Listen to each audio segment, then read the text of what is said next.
Give me that. Today, I'm going to be giving you guys my quote-unquote YouTube hacks, which are little tips that I use to grow my channel that I don't think anyone's ever spoken about before. So with that being said, let's get started. But I think I may have just found a way to grow your channel exponentially. All you need to do is make videos teaching others how to grow their channel by restating the exact same thing others have been saying for the past 5 years. Alright, so let's go through the 3 basic steps that everybody mentions. Step 1, upload daily. No exceptions. If you don't upload daily, your channel's gonna fucking die. There are, in my opinion, 2 things that you need to become more successful in the realm of social media. Whether it's Twitter, Instagram, Facebook, or in this case, YouTube. Now, I don't have any special techniques that will take you from 0 to 1 million subs in a couple of months. No, this is rather a look at the psychology of why people subscribe. 1. Content of value. Whether your videos are good, bad, right, wrong, or just plain disgusting, even borderline criminal, it doesn't really matter. The only thing that matters is that the people that view your video are entertained and want to see more, because whether they agree with you or not, it doesn't matter, just as long as it's funny, stupid, or intriguing, or disgusting enough for them to show to their friends. And over time, learn your personality and feel a sense of community. But that's a topic for another day. Now to point number 2, exposure. Exposure is what I want to discuss in this video. Exposure is something that is even more important in the realm of building a social media dynasty. After watching a video from The Random Shock, great commentator YouTuber, video in the description below, I came to a realization to something I have known for a long time. YouTube is unfair. You can spend hours upon hours planning, editing, putting passion in your videos and get all the metadata right, and still get no views, no exposure, especially when you're starting out or just have a small channel.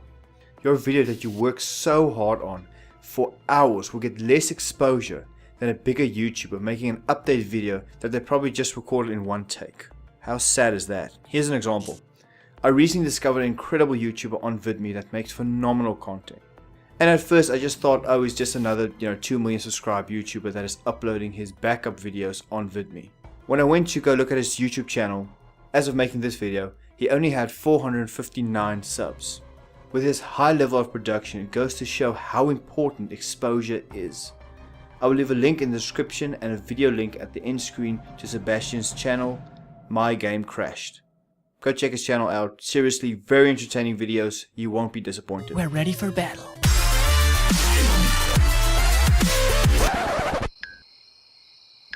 Where the fuck do I go? But then that brings me to the main point.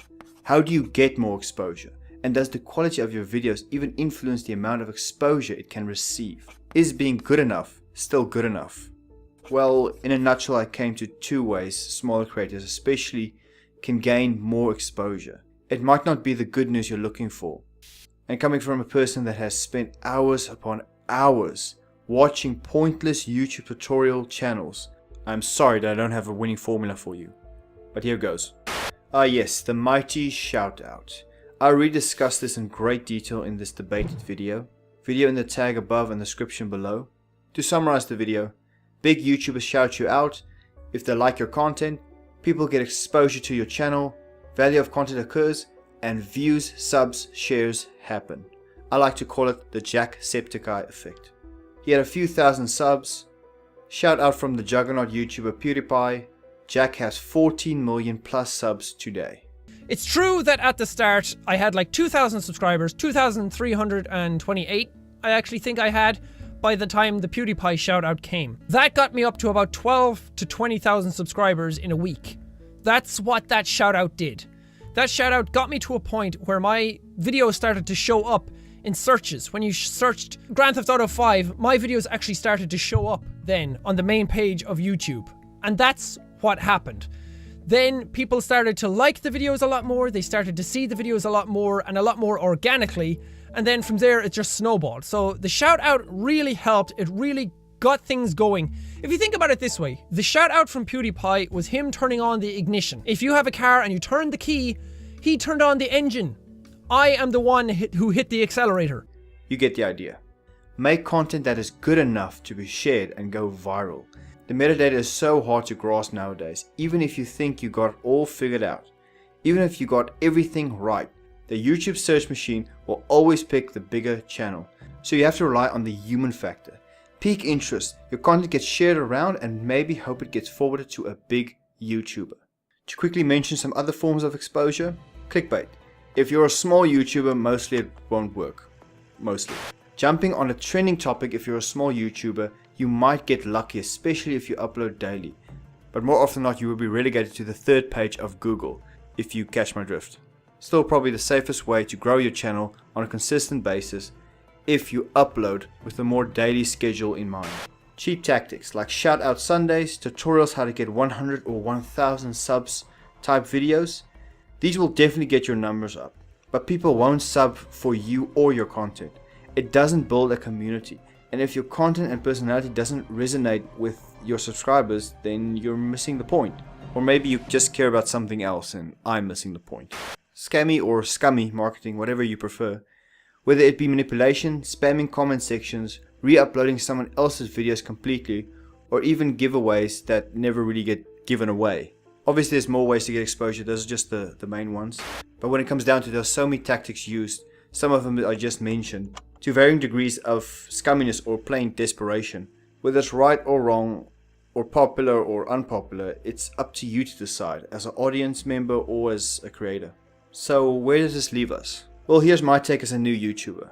I have tried to make change with the YouTube system. I have tried a weekly shout out to help in my own minuscule way. I have tried to educate with the given knowledge that I have, not only for others but also for myself. But the honesty of the matter is, I'm just not there yet. You can only create real change with influence. I obviously don't have that, but maybe one day I will. Maybe one day people will watch my older videos and check out all the channels that I recommended. Maybe one day my words and actions can have a positive impact. But for now, and to every small content creator listening, have fun and entertain your audience.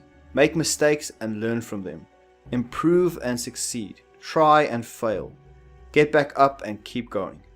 Take it one step at a time and just enjoy the interactions and small little community you have created along the way. And if one day you do make it, don't forget the little guy that's trying incredibly hard to climb the mountain and might have been left behind. As I read this quote, I want you to think about how it relates to the type of videos you're creating. It reads, I get so many emails and messages from people who ask me how I do this and that. The thing is, if you want to be truly good at what you do, there will never be shortcuts.